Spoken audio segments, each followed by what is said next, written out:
Dans cette vidéo, nous allons voir comment créer un arrière-plan, dans un labyrinthe par exemple, pour que les élèves puissent ensuite construire un programme qui permettra de faire déplacer le lutin à l'intérieur de ce labyrinthe.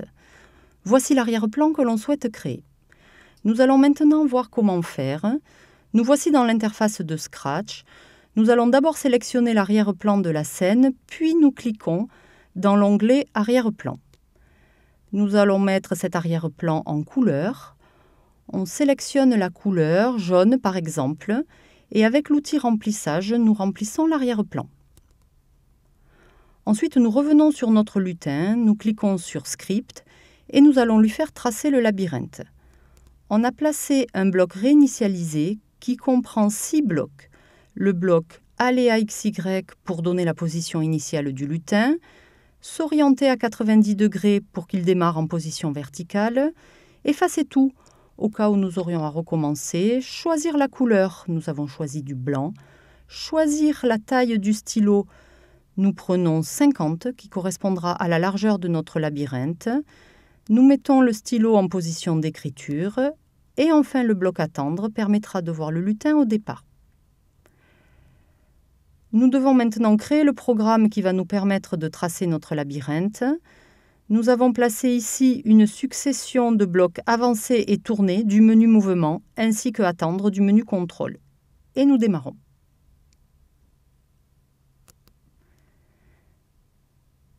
Donc le labyrinthe est tracé. On place le bloc caché à la fin du programme qui va nous permettre de récupérer cette figure comme arrière-plan sans le lutin pour faire travailler les élèves. L'arrière-plan est maintenant créé. Pour récupérer cet arrière-plan, on fait un clic droit sur l'écran de prévisualisation et nous sauvons cette image. On lui donne un nom, par exemple labyrinthe, et on enregistre. Maintenant, nous éditons un nouveau programme. Nous allons dans Arrière-plan, ici à gauche, puis dans le menu Arrière-plan, et ici, avec cette icône, nous allons importer l'arrière-plan que nous venons de créer, et cela va devenir l'arrière-plan de notre programme. Si on veut matérialiser l'arrivée du lutin, on peut rajouter un petit disque rouge. On le crée, on le positionne, on le remplit de rouge.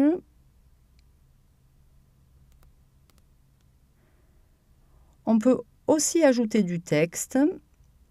Pour du texte, on préférera le mode vectorisé qui nous permettra de déplacer le texte, de le modifier plusieurs fois, alors que le mode bitmap ne permettrait pas de modification après coup. On sélectionne l'outil texte, on se positionne sur l'écran, on écrit Objectif, atteindre le disque rouge.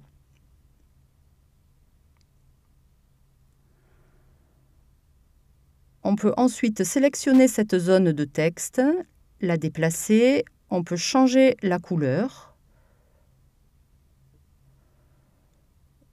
et puis changer la police aussi. Parfois, il est mieux de prendre la police Donegal pour avoir les caractères accentués. L'arrière-plan est maintenant fini, on revient au lutin et à son script. Le lutin est beaucoup trop grand par rapport au labyrinthe qu'il va devoir parcourir. Pour diminuer la taille du lutin, on sélectionne cette icône ici en haut. On clique plusieurs fois sur le lutin pour le mettre à la taille voulue. On vérifie en le positionnant dans le labyrinthe que la taille est bonne. On peut ensuite sauvegarder ce programme, l'appeler labyrinthe élève et le donner aux élèves afin qu'ils créent le programme pour faire déplacer le lutin dans ce labyrinthe.